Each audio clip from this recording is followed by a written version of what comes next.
Description list কোনো একটা বিষয়ের বিভিন্ন দিক টার্মস এবং ডেসক্রিপশন আকারে প্রকাশ করে। HTML ডেসক্রিপশন লিস্টের জন্য আমাদের তিনটি ট্যাগের দরকার হয়। প্রথমটি হলো ডিএল। এই ডিএল ট্যাগটি ডিটি এবং ডিডি এই উভয় ট্যাগকে এনক্লোজ করে রাখে, অর্থাৎ এই দুইটি ট্যাগ এই ডিএল ট্যাগের ভিতরে থাকে। ডিএল ট্যাগ মানে হলো ডেসক্রিপশন লিস্ট, ডিটি ট্যাগ মানে হলো ডেসক্রিপশন টার্ম, অর্থাৎ এই ট্যাগটি আমার ডেসক্রিপশনের টার্ম অথবা কি হিসাবে থাকে, এবং ডিডি মানে হলো ডেসক্রিপশন বা ডেসক্রিপশন বলা যেতে পারে এখানে। এখন এখানে আমাদের এই মিস্টিরিয়াস স্ট্যাচু সম্বন্ধে একটি আর্টিকেল আছে। এগুলো হলো মাউস স্ট্যাচু। মাউস স্ট্যাচুর বিভিন্ন বিষয় এখানে টার্মস এবং ডেসক্রিপশন হিসেবে দেওয়া আছে। এখন এই টার্মস এবং ডেসক্রিপশনের এই অংশটুকু কিন্তু ডেসক্রিপশন লিস্ট নয়, কিন্তু আমরা এই অংশটুকুকে ডেসক্রিপশন লিস্টে প্রকাশ করব HTML এর ভিতরে। তাহলে শুরু করা যাক। সেই জন্য প্রথমে আমরা নিব ডিএল ট্যাগ। ডিএল ট্যাগের ভিতরে নিব প্রথমে ডিটি ট্যাগ, তারপর আমরা নিব ডিডি ট্যাগ। ডিটি ট্যাগের ভিতর আমরা প্রথম যে টার্ম রাপানুই, এই টার্মটি লিখব। এখন রাপানুই কারা? রাপানুই হলো যারা আমাদের এই স্ট্যাচুগুলো নির্মাণ করেছিল। তো এখানে সেই বিষয়টি বলা আছে। এখন এটি হলো ডিসক্রিপশন।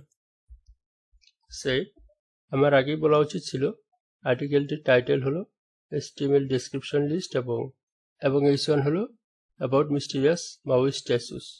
এখন আউটপুট দেখি কেমন হলো। এই হলো আমাদের ফাইলটি, ডবল ক্লিক করলাম এবং এই হলো আমাদের আউটপুট। এটি হলো ডিটি এবং এটি হলো ডিডি। এখন আমি পরবর্তীতে আরেকটি বা দুটি দেখাবো, পরবর্তীগুলো আপনারা চেষ্টা করে দেখতে পারেন। পরবর্তী ডিটি হলো কনস্ট্রাকশন এবং ডিডি হলো কখন কনস্ট্রাকশন করা হয়েছিল। এগুলো হয়েছিল 13তম এবং 16তম সেঞ্চুরিতে। এখন আমরা পরবর্তী, এখানে আমার দেখানোর উদ্দেশ্য হলো যে আমরা একটি ডিটির আন্ডারে আমরা একাধিক ডিডিও কিন্তু রাখতে পারি, সেটা এখন দেখাবো। তো তার আগে আমি পরবর্তী ডিটি এবং ডিডি দিয়ে নিই। ডিটি অবজেক্টিভ এবং কেন তারা স্ট্যাচুগুলো বানিয়েছিল সেটা দিলাম ডেসক্রিপশনের ভিতরে। তারা বানিয়েছিল তাদের পূর্বপুরুষদের আত্মাকে সম্মান করার জন্য। এখন আমরা একটু আউটপুট দেখে নিই।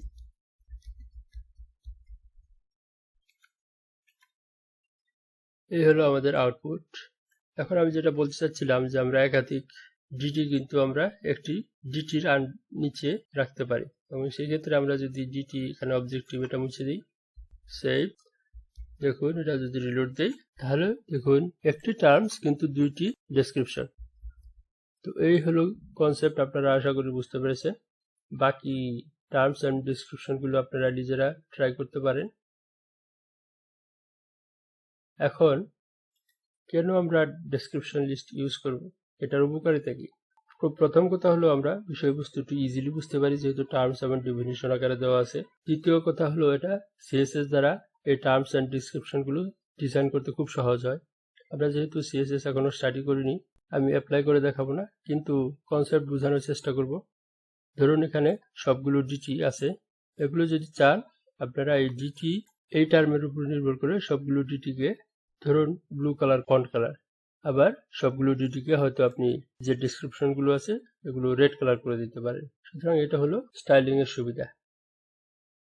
এবং সর্বশেষ যে পয়েন্টটি এখানে আছে সেটা হলো, আপনি যদি এইভাবে ডিটি এবং ডিডি ক্লিয়ারলি আপনার ওয়েবসাইটের কন্টেন্টকে বিভিন্ন সেকশনে ভাগ করে দেন, সেই ক্ষেত্রে সার্চ ইঞ্জিনগুলো আপনার এই কন্টেন্টের মানে বুঝতে পারবে এবং আপনার কন্টেন্ট সার্চ রেজাল্টে বেটার রেজাল্ট করবে।